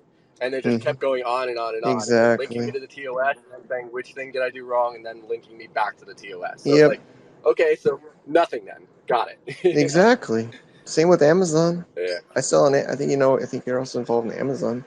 Those things, I have nightmares. I get my accounts just suspended. I was in Japan. There's lawyers that full time work on Amazon suspensions because it's more. I actually just had I do some Amazon merch, and I had like one of my Amazon one of my T-shirt designs just got pulled off because they said it contained hate speech, but it was a literal it was one of my igloo design Yeah. for like my IRC client with like the rainbow flag like a pride thing. How is that hate speech? You know what I'm saying? Like Exactly. I don't know. It's just weird the way like that things work. Exactly. All right. Well, that's. I mean, unless anybody wants to add on to decentralization, I mean, I think that that's the last point on the list. It was a good hour and a half so far, and we have open floor if there's people that have announcements or Yeah, it looks like projects. music NFTs guy has his hand Oh, raised. really? Sorry. It's been up I'm there for a not. little while. I'm not looking at my phone. I'm scared. I crashed. My Android app crashes. So if Anne or maybe VJ I can try, but I'm just so paranoid. He's marked as a speaker. He just has his hand raised. I guess maybe he wants to say Let me something. I'm not sure. try. I just hopefully I won't crash my. Yeah, he's already. Yeah, hey there, guys. Can you hear me? Yeah, we got you. Yeah. Oh, awesome. Yeah. Invite. I usually don't jump into I listen to the handshake recordings after the fact. But I just wanted to lend my experience with the handshake community because what that Eskimo is speaking on is true. I was a new guy. Luckily, I do care about decentralization. I work with a number of projects, number of people that are looking for new tech, new things, and trying to grow the decentralized awareness amongst community. And I would say my second interaction with community, like literally, I got railed by a guy that, from what I noticed, was a leader in the community, and that kind of like pissed me off a lot, right? Because I'm coming into the space genuinely to come build and to put Handshake on the map, and just to be like, oh well, you don't know anything, go research it yourself. And like it was a little bit of a thing in the Discord, and I felt kind of put back behind it. Now, if I wasn't a person with thick skin and understand like, hey, these guys aren't marketers, they're more developers. People have different attitudes within these certain groups, I would have just left the Handshake community and left it alone and went about my business and built somewhere else.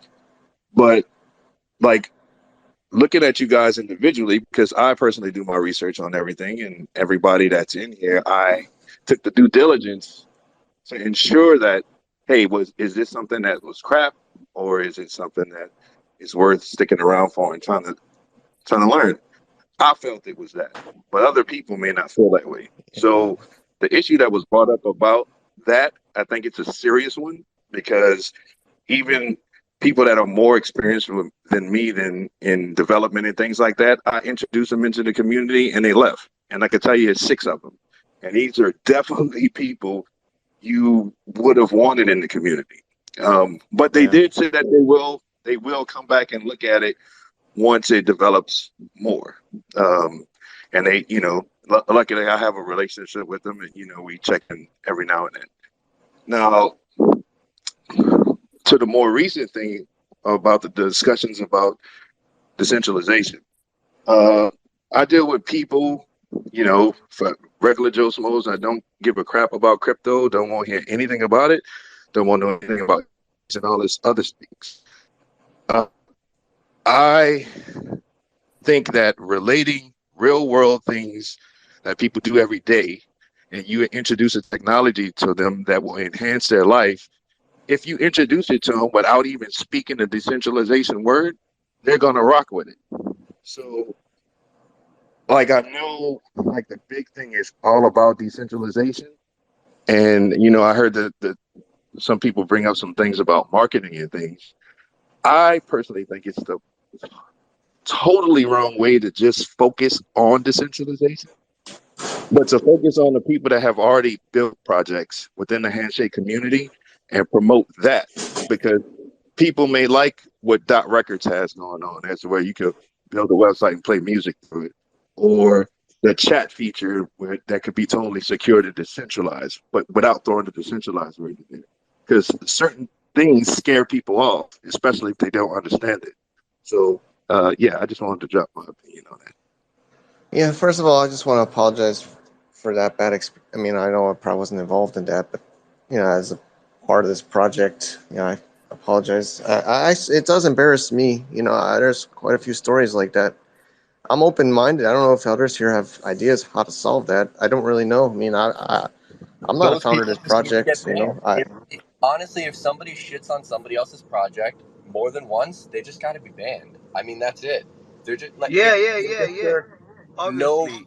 positive, there's nothing positive that comes out of that. I don't know. Yeah, you doing like nothing and like shitting on some other's project, bro. Go sleep and don't talk shit. Yeah, like literally anybody could say whatever the hell they want about me personally. I really couldn't care less. But if you're gonna go shit on like random people's projects, like you don't belong. That's it. Yeah, doing Yeah, nothing and shitting on somebody else's work, bro. You deserve no shit. Period. I mean, especially in this community, everybody is volunteering their time. Like none of us are essentially getting paid to do any of this. If somebody comes in here and they want to Yeah, build something, none, they're volunteering their time none. to do Very so. negative, bros. Very Yeah. negative. Like, and you shitting, bro. Go sleep in your couch and don't talk shit. That's the best thing you can do. yeah. Well, the other issue is there's not like one centralized I mean, I'm not sure what Discord you're talking about, honestly. I mean, there's quite at least a handful now, Oh and they yeah, each but have their own moderators and their own, their this is own obviously like been a problem community. many times on different communities. I mean, like on IRC, there's people that'll start a problem. There's people that have a multi IRC network named for being trouble, and they just get banned on Connect on every network. I mean, eventually, you get banned from enough places, you probably just stop going near it. Yeah. That's kind of how it has to work. Okay. I Yeah, there is no blueprint for success, bro. You keep doing like positive things. Just don't be like negative on nobody. Do your thing and Mm, chill. I have a question for the developers in particular. Similarly to the way that we were talking about creating a committee, for marketing and coming up with a comprehensive multi-pronged marketing plan. Is that something that could be done for development, and or if do we want to create like an overall or umbrella kind of how that has all of these elements in it? Different wings, a marketing wing, a development wing, and those sorts of things. And is there something in terms of building, Jordan? You're talking about building and and projects. Is there something that people can collaborate on, or discuss what needs to be done, and then decide on a project that people can collaborate on and come to work on together? Yeah, I feel like that would be a huge thing for marketing for developers. I mean, it'd be, coming up with things that we desperately need built and trying to market towards developers and like bounties to build things. I think that I would be like a huge thing. Paul So that Paul Paul roadmap for popped in here for a minute, but I don't want to put him on a spot, but I believe he was talking to me in private about a site. He was maybe gonna say what Handshake needs or something that could say like what Handshake needs, and then people could vote on it, something like this. But I don't know if he's still here. But Oh yeah, I can it continued. I can Oh, speak you on got that. it. Yeah, you're here. Yeah, Great. so during Handycon, I was struck by how active it was our third year in, even though uh, within the socials, like on Discord, it doesn't seem like there's been a lot of stuff happening. But then at Handycon, it's like, oh, this thing got launched, this thing's being worked on, and like there was just so much news. And I feel like I think one of the Andrew Lees was just like, yeah, we need to like connect more because I had no idea all this stuff was happening. And then I started thinking about so two sites. The first site Mike mentioned, I was thinking it could just ask the question like, is Handshake ready to be mainstream yet, or does it have everything it needs to be like an actual viable alternative to the current DNS? And it would have a list of just a whole bunch of things that Web 2 currently has that we do not have, like email, social networks, e-commerce sites, platforms. Like these are all the things that keeps Web 2 flowing. We don't have anything like that to keep us kind of like self-sustainable. So that was one idea of foresight. And and then of course there would be some way for handshake enthusiasts or people in the community to kind of like upvote what needs to be worked on next or what's more important. And the other site idea I was thinking about was just the Handshake.org site. It looks the same as it has since launch. It doesn't really do much. It doesn't talk about upcoming events. It's not it there's we don't know anything about current projects in the community that are being worked on or what's been launched. All of our knowledge is kind of decentralized. And some people will say, oh, well, that's a good thing because, yay, decentralization. But again, decentralization for the sake of this decentralization doesn't make sense for all things. So I think for the layperson coming into Handshake, they find handshake.org and they just see a white paper, some information about which orgs received money, pre-mine information, all that stuff, and then that's it. They have to uh, go to Twitter and look up the hashtag to find news about Handshake, I guess. And a lot of it is might be people complaining about Handshake. Many of us, including myself, shitting on unstoppable domains or stoppable domains, as I call them, and all this stuff. So that's not really helpful either. So yeah, those are just two ideas I've had recently that people could collaborate on and just all, also just do more in the way of marketing so that we aren't trying to like scramble and give people like 15 different links just to have basic information about what is Handshake and what's possible with it. Well, I mean, Mm-hmm. that's kind of the goal of the shake, Yeah. right? But as for your first idea there, I mean, that combined with potentially like being able to crowdsource like HNS to then put a bounty on those ideas would make that idea even better. You know, like a claimable bounty for the ideas that are uploaded and such. You know. Yeah. Yeah, that makes sense. Yeah, What something. do The people think about? handshake.org, who I don't know who owns it. I think Deshaun owns it, and he's so No, lazy. no, He doesn't. no. He I don't know. doesn't. I believe it's Andrew Lee that has He it, doesn't and deserve that site. No, no, he's not coming like for nothing. It's been like a while. Somebody who's like I mean, I up think they here, up. wanted the idea of the founders is it's like Bitcoin. Bitcoin. I mean, is it Bitcoin.com or Hey, org? I mean, Bitcoin is Bitcoin, okay? Bitcoin was pioneer. Nobody did anything like that before. Handshake is like parallel to Bitcoin, but it's not Bitcoin. So don't be thinking like what happened before. It will happen the same thing, the same way, same thing. Like no, it's not gonna happen that way, bro. Yeah. So if you own the handshake .org, be like Satoshi. Either you I disown think it I or think it's a give it to GitHub. somebody else. I think you could do a. I'm not so familiar with GitHub, unfortunately, but I believe it's on the website's on GitHub, and I believe you could make Yeah, I a. don't know who has I, access to merge anything on Yeah, there, but it whoever is on owns GitHub. that one should disown it and give it to Jack Brown. Jack Brown is doing a like awesome job. He should have that like Twitter account and that website so that we can update things, make it look like attractive to attract like more people for the general people. Who you building for? Like for yourself? No, for the general people. And the general people don't like that kind of thing. So change it. It's not Bitcoin.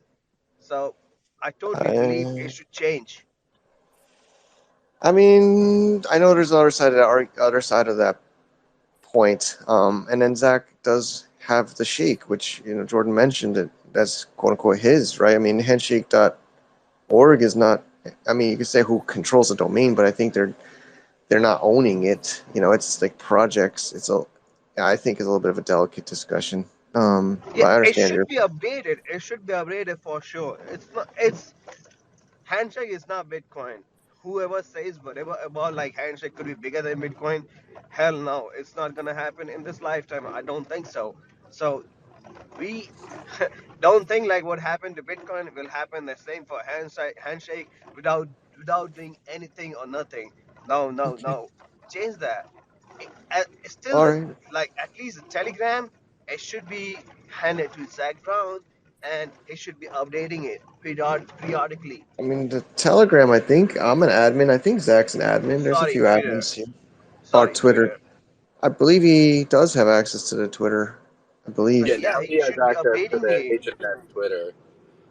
But I don't think the handshake.org should be touched. It should stay the same. I mean, and that's the purpose of the shake. I think anybody that's involved in Handshake knows about the shake, and um, I don't think there's a reason to change the official like .org site. But there are like so many questions people ask so many times, the same thing like 100 times a day on Telegram and Discord. That these questions should be like put I mean, we away could in add FAQ. we could add like a list, a resource list, or something that goes to like Shake and others.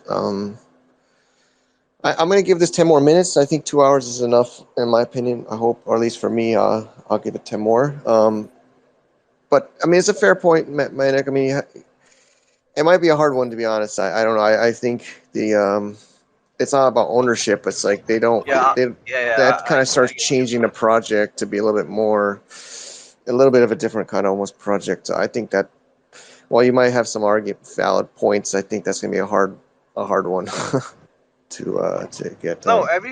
if you're trying to copy Bitcoin, bro, it's not happening. I don't think Bitcoin it's about copying though. is Bitcoin. Even if you say like we are parallel to Bitcoin, bro, it's not happening. We might be I using more believe the founders transactions, are. whatever, to Bitcoin. Yeah, I but we believe gotta they're very change big our Bitcoin approach. supporters and owners. I believe most of the founding team is not trying to replace Bitcoin. I mean, the second use case Yeah, of blockchain after money was domains, from what many have said, right? So I think they're just trying to make a domain solution on the point of it was a domain solution on a blockchain versus a money solution on a blockchain. So they're Yeah, just but if you following the want to like ethos of attract like Bitcoin. normal people, understand what normal people wants. Normal people doesn't want to read like your white paper, like Then go like that go text to and everything. the shake.xyz.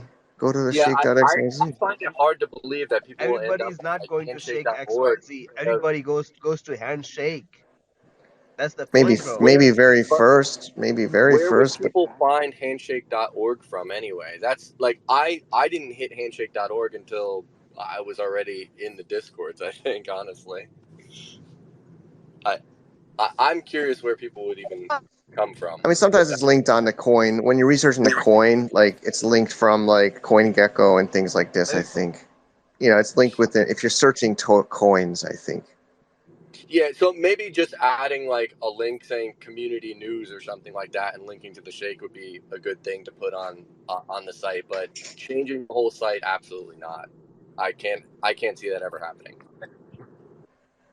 Yeah, I'm kind of on that side Yeah, yeah, there personally should be too. a link. In the Otherwise, last, nobody's really gonna have like own website. I did not read today.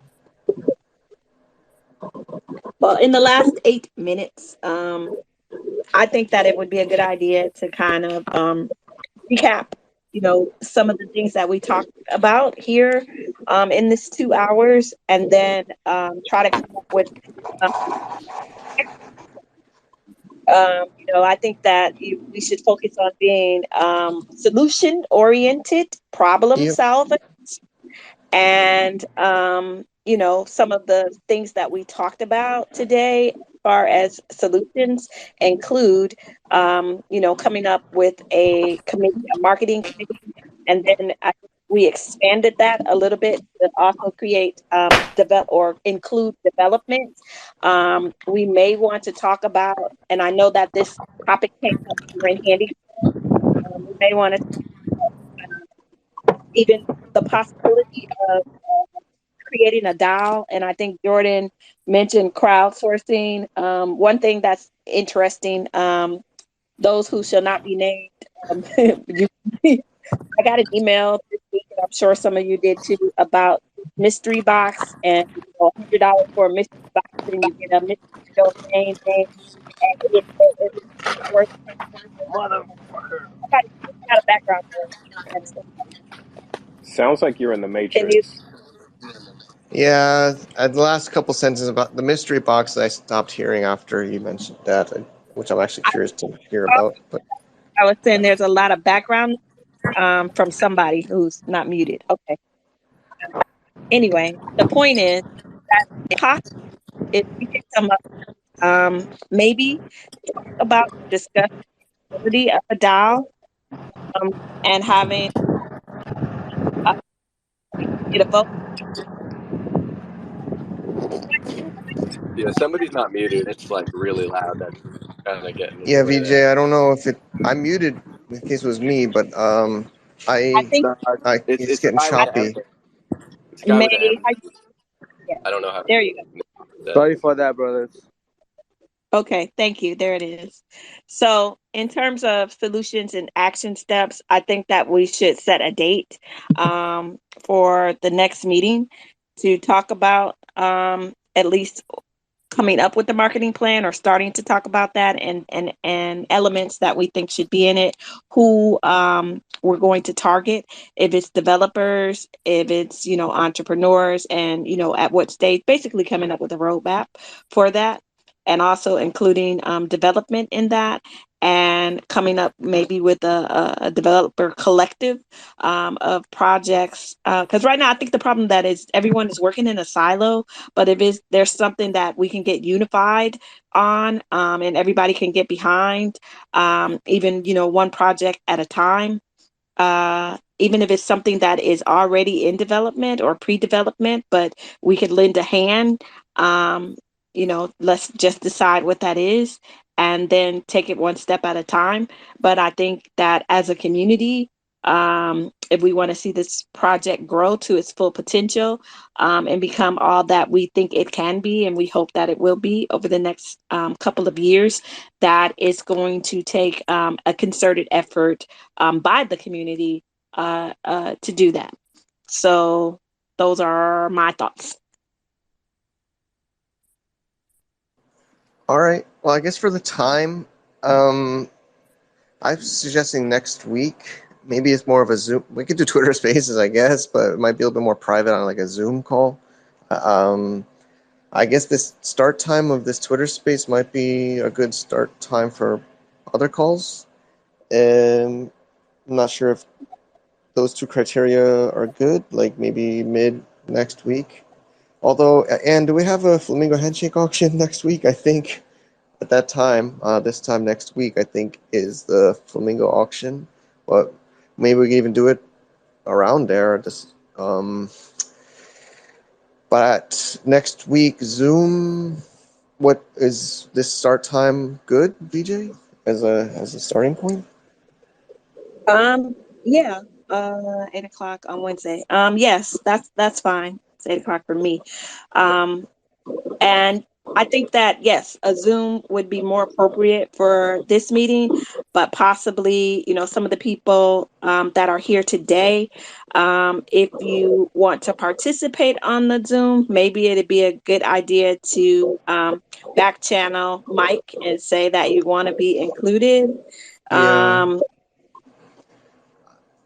Or in if I get too many messages. But yeah, we can also make a form. Forms sometimes are easier, so people could fill out a form, and maybe could help put one together that people could fill out, and then we could invite them if maybe VJ could also review the form submissions too. You can help me see if they fit Well, the yeah, criteria I to be invited.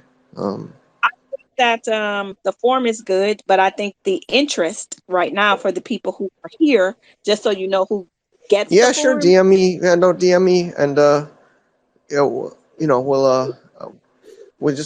we'll be pretty open. Of course, if you've been involved in the community, we'll welcome you. If we don't know you, maybe, or you haven't been so active, maybe we won't. But we'll be pretty open to who can join, right, VJ? I think it won't be. If you're on this Twitter space for the 2 hours, you definitely should feel qualified to join. So, yeah, Absolutely. And I just meant to initially get it started with the people sure.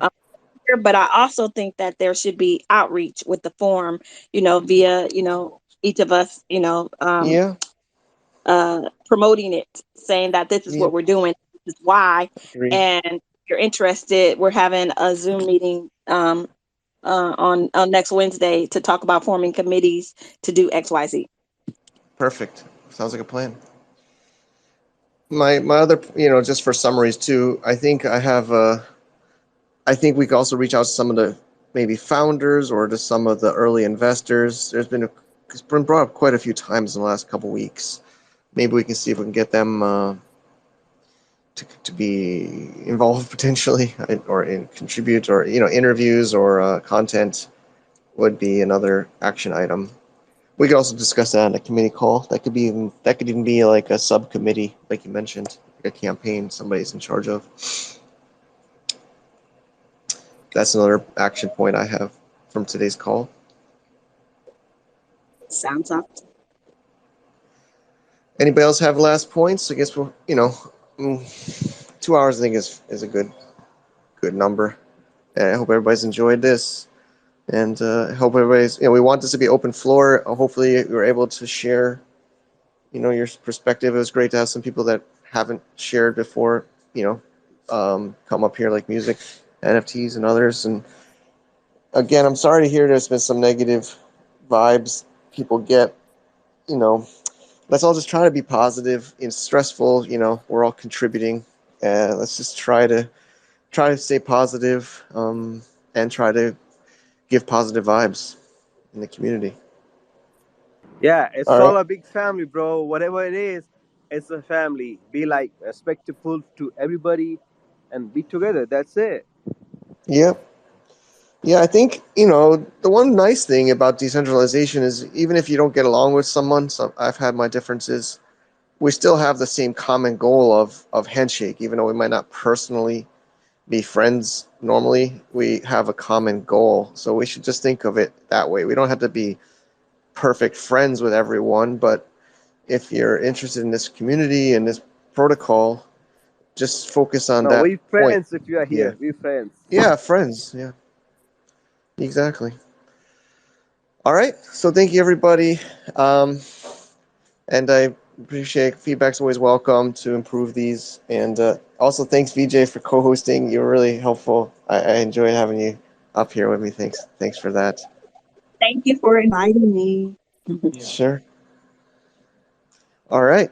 That's a wrap for me. So enjoy the rest of your week. And yeah, hopefully see some of you on our next week's marketing committee Zoom call. Awesome. Have a great night, everyone. Yeah. Have a great night. Thank you guys for hosting this. Yeah. Let's keep on pushing.